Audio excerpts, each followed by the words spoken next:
విద్య అందరి ద్రాక్షగా మారుతుందని చెప్పాలి. తెలుగు రాష్ట్రాల్లో తెలంగాణలో పరిస్థితి మరి దారుణంగా తయారైంది. విద్యార్థులు స్కూల్కి వెళ్ళి చదువుకోవాలంటే లక్షల రూపాయలు పెట్టాల్సినటువంటి అవసరం ఉంటుంది. వాస్తవానికి లక్షలు పెట్టి ఖర్చు పెట్టుకొని చదవాలంటే తల్లిదండ్రులకు విపరీతమైనటువంటి భారం. మరోవర్ దేశంలో అత్యంత ఖరీదైంది ఏమిటి అని అడిగితే బంగారమో భూమో కాదు, విద్యాని నిఖచ్చిగా చెప్పేంతటి స్థాయిలో ఫీజులు ఆకాశానికి ఎగబాకుతున్నాయి. దీంతో విద్యార్థి సంఘాలు తెలంగాణలో ఇవాళ పోరుబాట పట్టాయి. నిరుపేద విద్యార్థుల ఉన్నత చదువుల కోసం అమలు చేస్తున్నటువంటి ఫీజు రియంబర్స్మెంట్ పథకాన్ని వదిలించుకోవాలని రేవంత్ సర్కార్ భావిస్తోంది. ఫీజు రియంబర్స్మెంట్కు మంగళం పలికే ఆలోచనతో తెలంగాణ ప్రభుత్వం పనిచేస్తోందన్నటువంటి విమర్శలు వస్తున్నాయి. 2.5 ఏళ్లుగా రేవంత్ సర్కార్ ఒక నయా పైసాలు చెల్లించడం లేదు విద్యా శాఖకు. ఫీజు సొమ్మును ఏడాదికి 4 విడతల్లో విద్యార్థుల ఖాతాల్లో వేస్తామని జీవో నెంబర్ 8ను విడుదల చేసింది. అట్లాగే ఫీజు రియంబర్స్మెంట్ అమలుపైన మార్గదర్శకాలు కూడా విడుదల చేస్తూ జీవో నెంబర్ 9ను విడుదల చేసింది. దీంట్లోనూ కాలేజీలు ఫీజు వసూలు చేసుకునేటువంటి విషయంపైన ఎట్లాంటి నిర్ణయం ఇప్పటివరకు తీసుకోలేదు. ఫీజు రియంబర్స్మెంట్ నిబంధనల్ని నేరుగా విద్యార్థుల ఖాతాల్లోకి వేస్తామని చెప్పింది కూడా.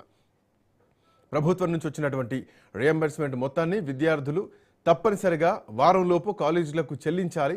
అట్లా చెల్లించని విద్యార్థుల తల్లిదండ్రులపై రెవెన్యూ రికవరీ చట్టం అమలు చేస్తామని కూడా స్పష్టం చేసింది. కొత్త జీవోలపైన తెలంగాణ ప్రైవేటు కాలేజీల యాజమాన్యాల సమాఖ్య తీవ్ర అసంతృప్తి వ్యక్తం చేసింది. 5 ఏళ్లుగా బకాయిలు చెల్లించని ప్రభుత్వం ఏడాదికి 4 విడతలుగా విద్యార్థుల ఖాతాల్లో వేస్తామని చెప్పడం హాస్యాస్పదమే.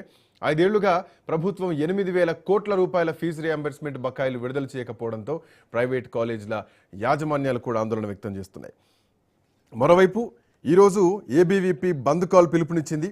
సో దీంట్లో భాగంగా ఏదైతే ప్రభుత్వం తీసుకున్నటువంటి నిర్ణయం ఉందో, స్కూళ్ళ సంఖ్యను తగ్గిస్తాం, స్కూళ్ళ సంఖ్యను కుదిస్తాం, 27,000 ప్రభుత్వ స్కూళ్లలో 23,000 స్కూళ్లను మేము కుదించబోతున్నాం అని చేసినటువంటి ప్రకటన పేద విద్యార్థులపైన ఎఫెక్ట్ పడేటువంటి అవకాశం ఉంది.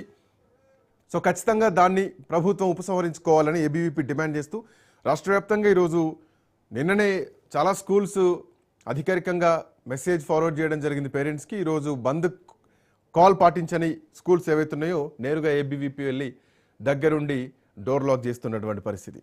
ఇంకోటి, ఈ ప్రైవేట్ అండ్ కార్పొరేట్ స్కూళ్ళు ఎక్కువ ఫీజులు వసూలు చేస్తున్నాయి.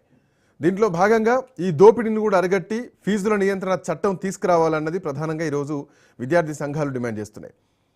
ఇంకొక పాయింట్, ప్రైవేటు పాఠశాలల ఫీజులను ఇష్టారాజ్యంగా పెంచకుండా ఒక నియంత్రణ అనేది రావాలి. దానికి ఫీజు రెగ్యులేషన్ కమిషన్ అనేది తెలంగాణలో అమలు కావాలి. ఇష్టానుసారంగా పెంచకుండా ఉండేందుకు, నియంత్రించేందుకు ఖచ్చితంగా ఆ చట్టాన్ని అమల్లోకి తీసుకురావాలన్నది ఈరోజు విద్యార్థులు చేస్తున్నటువంటి డిమాండ్.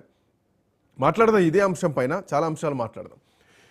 మనతో పాటు రాహుల్ గారు ఉన్నారు, ప్రముఖ విశ్లేషకులు. అట్లాగే